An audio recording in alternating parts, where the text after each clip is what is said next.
আমার বন্ধুগণ, 2025 সালে বাংলাদেশে হবে ধর্মভিত্তিক শিক্ষা প্রতিষ্ঠান। আলহামদুলিল্লাহ বলেন। বাংলাদেশের ধর্ম উপদেষ্টা সাতকানিয়ার কৃতি সন্তান ডক্টর আফমা খালেদ সাহেব, উনি ঘোষণা দিয়েছেন বাংলাদেশে প্রত্যেকটা শিক্ষা প্রতিষ্ঠানে ভারতের বই আর চলবে না। উনি ঘোষণা দিয়েছেন বাংলাদেশের প্রত্যেকটা প্রতিষ্ঠানে কোরআনী শিক্ষা চালু করা হবে ইনশাআল্লাহ। বলুন ইনশাআল্লাহ।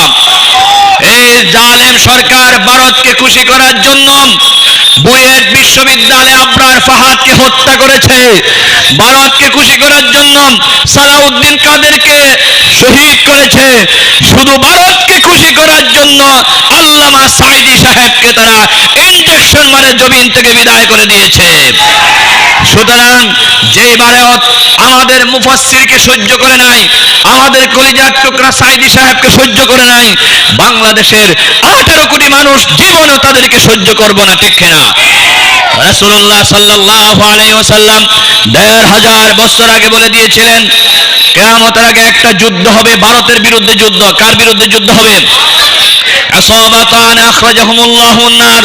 যেই যুদ্ধের মধ্যে যারা শরীক হবে সবাইকে আল্লাহ দুজকের আগুন থেকে বাঁচাইয়া দিবেন। সুবহানাল্লাহ। এক নম্বর হলো আসাবাতুন তাকজুল হিন্দা, যারা ভারতের সাথে যুদ্ধ করে তাদেরকে আল্লাহ দুজক থেকে বাঁচাইয়া দিবেন। এবং বদরের ময়দানে জিহাদ করলে রাসূলের সাথে যে সওয়াব পেয়েছেন, ভারতের বিরুদ্ধে জিহাদ করলে সেই সওয়াব পাওয়া যাবে। জোরে আল্লাহু আকবার। সুতরাং আমরা ভারতের বিরুদ্ধে জিহাদ করতে চাই। এক নম্বর আমি শরীয়তুল্লাহ নাম লেখাবো। ভারতের বিরুদ্ধে জিহাদ করার জন্য আপনারা কারা কারা রাজি আছেন?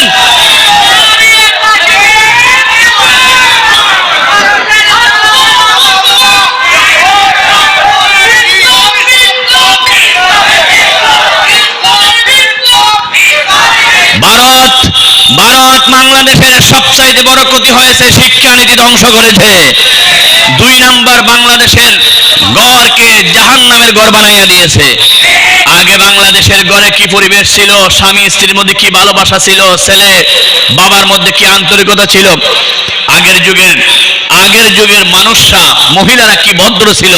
আমার একটা দাদি ছিল, সেই দাদি বলতেছে তোর দাদাকে বল বাজার থেকে কচুর শিকড় আনার জন্য। দাদা কচুর শিকড় আনতে বলছে, বলে কচুর শিকড় কি? আমার দাদি বলতেছে লম্বা লম্বা শিকড়।